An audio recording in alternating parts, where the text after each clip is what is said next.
What's going on, everybody? Welcome back to the channel. This is Amlint, Jocko, Badlands Backlogs, coming at you again, doing something different today. I wanted to do a deep dive into our 2025 Fantasy Critic draft. We did this about 2 weeks ago now on the podcast, the download queue. Check it out, YouTube, Spotify, Amazon Music, Apple Podcasts, everywhere you can find stuff. I just want to go do a little deep dive, look at our list, look at my list personally, go over some of my thoughts, how I think the year is going to pan out. So we'll jump into that here. We had 4 people this year. Obviously myself, our co-host Kyle Ledoux. We had Big Nerd Gaming, another Midwest content creator. Check him out, bignerdgaming.com, also on Twitter. And Kenny UFG, who's been super awesome, super happy we've gotten to know him recently, played a bunch of games together. Just super awesome guy doing a bunch of cool movie reviews. Check him out. So let's jump into it. We set this year up into a 14 game year. So if you're unaware of Fantasy Critic, it's essentially fantasy football. You're drafting games coming out in the calendar year based off of what you think they're going to score critic wise. The site goes off of Open Critic and a baseline is set to 70. So say a game comes out, it gets a 75. You will get 75 points. If it goes below 70, you will get negative points. So if you get a 68, you lose 2. So you're trying to get a good mix of being right in the middle, getting high scoring 90 games, stuff that won't be delayed, not released, whatever it is. So we have, out of the 14 games, when we got together, we drafted 7. And the other 7 will be available for pickup throughout the year. So you have a $100 budget over here, as you can see on the right-hand side, that everyone has to bid on games weekly. There are secret bids, so you don't know who bid on what, how much they bid. As you can see, Kenny already jumped in this year. First one. Picked up his first title already for $10, so not bad. So we'll take a look at my list, then kind of go over everyone else's. So for mine, I made some mistakes. I'll be honest, we'll get to that. First up, I took a gamble. We're starting off, first pick of the year. You need to go big or go home, right? Right before we did this, a couple days before, we got that Switch 2 announcement, baby. Switch 2 is out, announced. We got a small snippet of Mario Kart, so one can only assume that that'll either be a launch game or a launch window, and Mario Kart is the safest bet I think anyone could make as far as Nintendo goes. Up here, you can see Kyle also picked up the unannounced mainline 3D Mario platformer. Solid 2, iffy on that one's coming out. It depends on how much Nintendo's going to have in their first year. We know Mario Kart, obviously. We know Metroid Prime 4. Are they going to give us more than that in the first year? Or is Mario going to be pushed into the fall? Who knows? So that's more of a toss-up. I'm super happy with Mario Kart, though. I feel that's the easiest 90-plus points you can get this year. After that is Split Fiction. This is the new game from Hazelight. It Takes Two, A Way Out, Brothers, Tale of Two Sons. I really enjoy what that team is doing. They are recreating what multiplayer games are, and bringing back the idea of couch co-op and how you can make experiences like that work, really. It Takes Two, I absolutely adored it. Wholeheartedly deserved Game of the Year with the year it came out. And it's so awesome that they announced this at the Game Awards in December last year, and it's out in March already. Super short window in between, not long to wait. I can't wait to jump into this. Will it be a Game of the Year contender this year with how packed 2025 is? I don't think so, sadly. Yet to be seen. Next up again is where I start questioning myself of when I made decisions. Third pick, we have Avowed. This is obviously the Obsidian game, next Obsidian game. Had a long development period. It was shown off years ago at Xbox conference as a super advanced graphical showcase and had kind of the Doctor Strange magic making and super awesome. Disappeared for a few years, came back, and it was different. It was cartoony. It was more pulled back. The idea and what people were excited about initially, I think, was gone. And hey, it's not going to be an open world fully. It's going to be similar to Outer Worlds, the other Obsidian IP, where it's smaller sections of the map, and you will go from this kind of loaded in zone, a mini open world, to the next open zone. So we'll see. I still love the art style. It looks super bright and colorful. The ideas behind it are cool. I hope it does enough to bring people from the previous Pillars of Eternity franchise, which is the IP this is based in, over and helps push up the player base a bit. I hope this succeeds. The Outer Worlds didn't quite grab me as much as I wanted it to.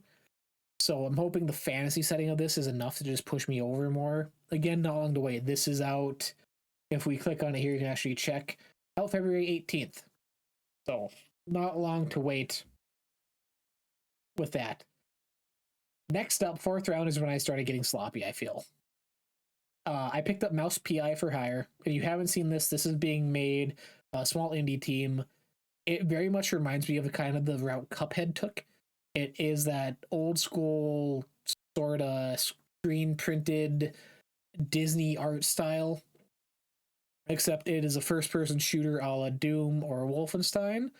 Still super cartoony. It looks like it's full of charm. There's so many little details and stuff going on. It looks like you're running through these worlds. Looking back on it, though, I don't think this needed to be a drafted game. I could have picked this up for really cheap. I don't think anyone else would have picked this up.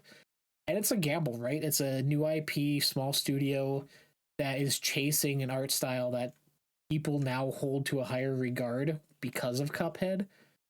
So it'll see. If anything, I'm expecting low 70s, a couple points from this. Again, I don't think I should have drafted it. But fourth round, I was rushing. Other games were getting picked up that I wanted. Did not work out in my favor. I was on the clock. So, next up, though, is something I'm very excited about. 2 Point Museum. This is Sega.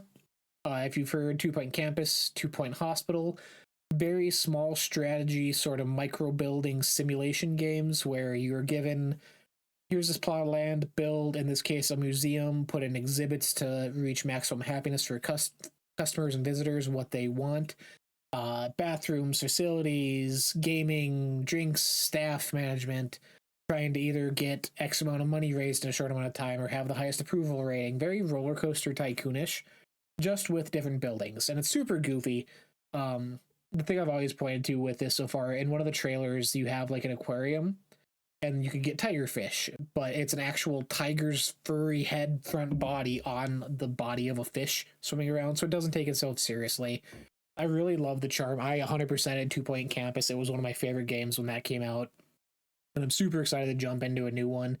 I think when I looked, these were about 83, 84s on Open Critic, so if this even gets around that again, or goes above, I will take it. Easy points again. Next up is Fable.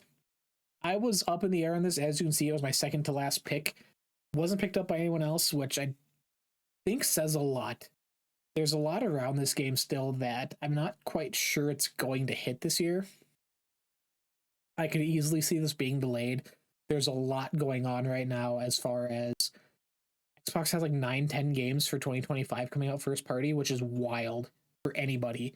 But now there's rumors of Gears of War E-Day is supposedly a 2025 game, which blows my mind. But if it is, I can see that coming in place of Fable and giving Playground more time to work on this. Being such a beloved, established IP, I could see them wanting to give them the extra time just to get things polished, get this as near perfect as they can, and make that old fan base happy, to make Fable a respected IP for Xbox again moving forward. After that, I stuck with the fantasy genre for my last pick, the unannounced Elder Scrolls Oblivion remake. This has been rumored for so long. This was originally out in court documents pertaining to the Activision Blizzard buyout of Bethesda was working on this and a Fallout 3 remake. And it was supposed to be out in 2022. Obviously, things changed. COVID pushed everything way back. And then suddenly, before Game Awards last year, the rumors started picking up again, and insiders were reporting on it, and it's supposed to be announced at the Game Awards, and it's supposed to be announced at the Developer Direct this year, and it wasn't. I feel like this is going to be a very short turnaround, hey, this is out in like a month, go pick it up, just to make people happy type thing. There's been stuff coming out about what they've reworked as far as ranging skill, thieving, agility or acrobatics, whatever it was in Oblivion. I'm curious to see what they do with it, right? Oblivion is my favorite Elder Scrolls. I hold it high above Skyrim. I have such nostalgic memories about it. I can't wait for it to come back. I just hope they don't update it to be Skyrim 2.0. I hope they keep some of that goofy charm. I hope they keep stuff like the map, where it looks like you're on like a rolled out scroll and just super. It just has style, right? For being a 20-year-old game at this point, I hope that they keep that sort of aesthetic charm behind it. If it even comes out, this could be something I normally would be able to drop. As you can see, the couple games with locks here, everyone gets a counter pick. I should have announced this at the beginning. Everyone gets a counter pick from someone else's list that you think is either going to get delayed or score badly. If it goes below 70 that I mentioned before, the person who counterpicked it would gain points instead of lose. If it goes above, they lose points instead of gain. So it's kind of a taking a gamble on someone else's pick, which two of mine were counterpicks, so I'm stuck with these no matter what. If Oblivion does not happen, this will just be a straight out 0 for me. If it does, I'll get points. Whoever counterpicked it will lose points if it goes above 70, is how that works. So yeah, I have a solid list. It's stuff I'm personally excited about. Last year I played for wins, right? Microsoft Flight Simulator 2. I pick the games that are gonna score high critically, even if I don't really care for them. This one though, I've read more for stuff I'm excited about because 2025 is just stacked. Split Fiction, I can't wait to play that. Me and Kyle are hopefully gonna do that on stream as a stream game. Avowed out next month. I've been waiting for so long. Mouse or Higher looks cool to me. 2 Point Camp or 2 Point Museum, can't wait. Fable, I love Fable. One of my favorite Xbox IPs, and Oblivion, I just talked about. It's stuff I'm personally excited for this year. Let's take a look at the other lists, just to kind of show off what else was picked, stuff that I would have grabbed. Kyle started us off, Monster Hunter Wilds, super solid. Again, if I was going for wins, I probably would have got that. Mainline Profile, Mario platformer we mentioned, Ghost of Yote, solid PlayStation choice. Kingdom Come Deliverance 2, I don't really know a lot. I've seen gameplay from PlayStation Access on that, so we'll see how that rolls out. Elden Ring Night Rain, super safe pick. Elden Ring, obviously, Game of the Year contender, 2 years now, technically. What multiplayer version of that looks like. Metroid Prime 4, mentioned that. Nintendo Switch out this year. And Metal Gear Solid Snake Eater, which is what I counterpicked. I counterpicked this based off of kind of how remakes and remasters have been doing. If you the example I used on stream was Silent Hill 2. When that was being marketed, a lot of people were against it. They thought it looked bad. They thought it didn't hold up to the original, thought they were taking too much away. And here it came out and it blew people away. People wanted it to be a Game of the Year contender. I think that that's gonna slowly wane. I think people that have been critical on remakes and remasters are gonna start being more so. And I honestly haven't seen much on Snake Eater. It's had 2-3 trailers now, but I haven't seen a lot of hype built up around it. I haven't seen a lot of fan bases get around it behind the idea of it. I don't think in any way it's going below 70, but I don't see it going above 80. So if anything, I'll be taking a -9 at the most, which I can manage. I can deal with that for the year. Big Nerd picked up a bunch of stuff he's excited for. He Doom the Dark Ages, so solid. That was on my short list if it survived. GTA 6, he took the gamble on. I'm surprised so no one counterpicked it, but it is that thing of GTA 6 is so big. Do you take the gamble of counterpicking it and being stuck with negative 20 points? Or is it just going to be delayed another year and you can take a safe 0? It survived. We'll see. I don't have faith it's personally coming out. This was not on my short list. I was not going to pick it up this year, but Death Stranding 2 on the beach, solid. Doesn't have a release date, obviously set for 2025. Kojima, it'll do fine.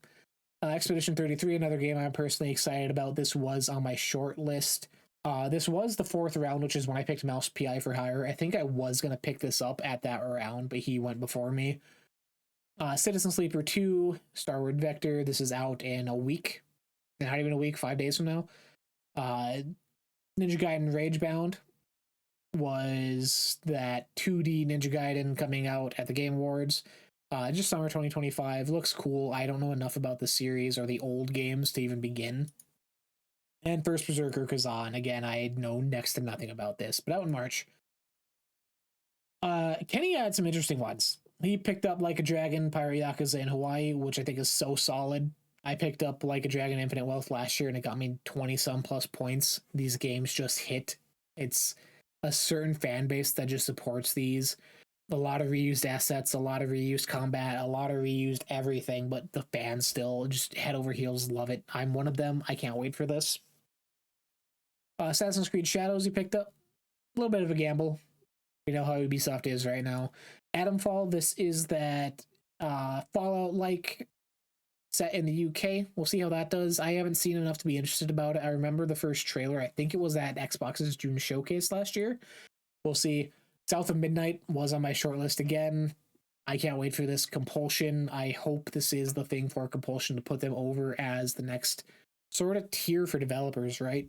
Contrast was super unique. Didn't do too well. We Happy Few, super unique concept. Didn't do too well. I hope South of Midnight has enough behind it to push people forward. Fatal Fury, City of Wolves. Kenny's into fighting games. He's at EVO participating. He's doing his thing, you know? He's actually the first one who's going to be getting points here with Tales of Iron 2, Whiskers of Winter, which I've seen on Xbox a lot. I remember seeing the first game's sort of art that is on here. It's currently at a 77. Solid start to the year. If it goes up, 78, 79 points. We'll see. Outer Worlds 2 he picked. Kyle counterpicked that. I could see. I don't know if that's fully going to come out this year. They announced 2025. Is Obsidian going to give us 2 RPGs this year? We'll see. Kenny was also the first one to pick up a game after the draft, post-draft. So we all have 7. Kenny is up to 8.